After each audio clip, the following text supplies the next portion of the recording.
আসসালামু আলাইকুম জানাই আপনাদের সবাইকে। আজকে শুক্রবার এবং এখন বিকালবেলা। তো বিকালবেলা যাচ্ছি একটু আইসক্রিম খেতে এবং সন্ধ্যার পর মেহমান আসবেন, তাই আমি বিকালবেলায় বের হয়ে গেলাম। তো এই যে সেই ভাইটা যার সাইকেলটা নিয়ে আজকে যাবো এবং তারাই আগেই বললাম, সে মানে আমাকে দেখে এইদিকে আসছিল ক্যামেরা দেখে আর কি। সে আমার একজন ভাই হয়। তো আচ্ছা যাই হোক, তো এখন আমি পাম্পে যাবো একটু ওনার সাইকেলটা নিতে। এবং আজকে হচ্ছে খুব একটা গরমও ছিল না, গতদিন বৃষ্টি দেওয়ায় খুব মানে একটা গরম না। তো যাই হোক, এখন যাচ্ছি আইসক্রিম খাইতে এবং এই যে এটা হচ্ছে আমার এলাকা। আর এই নিয়ে নিলাম আইসক্রিম এবং সব দোকানগুলো আসলে খোলা ছিল না। তো একটা দোকান পেলাম, সেখান থেকে মূলত আইসক্রিম নিলাম।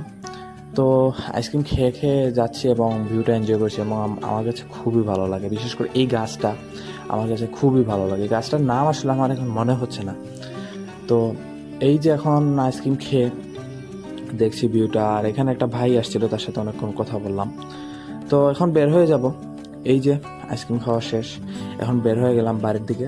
বাড়িতে যাব কারণ কিছু খরচ নিতে হবে আর ডায়েটও কিনতে হবে, জিমের ডায়েট প্রায় শেষ হয়ে গেছে। সো এখানে আসলাম বাড়িতে এবং আব্বুর কাছ থেকে টাকা নিতে হবে কারণ এখানে ঘরের কাজ চলছিল। তো আবার আসলাম, সাইকেলটা এখানে রেখে গেছিলাম, আবার এসে এখানে বাজার থেকে জিনিসপত্র কিনে এখন বাড়িতে যাব। তো এগুলা কিছু আসলে ডেজার্ট আইটেম আম্মু বানিয়েছিল ওই মেহমানদেরকে দেওয়ার জন্য। তো আজকের জন্য এতটুকুই। এটাই আমার শুক্রবারের আজকের ব্লগ। খুব শীঘ্রই নতুন ব্লগ নিয়ে আসছি। আসসালামু আলাইকুম।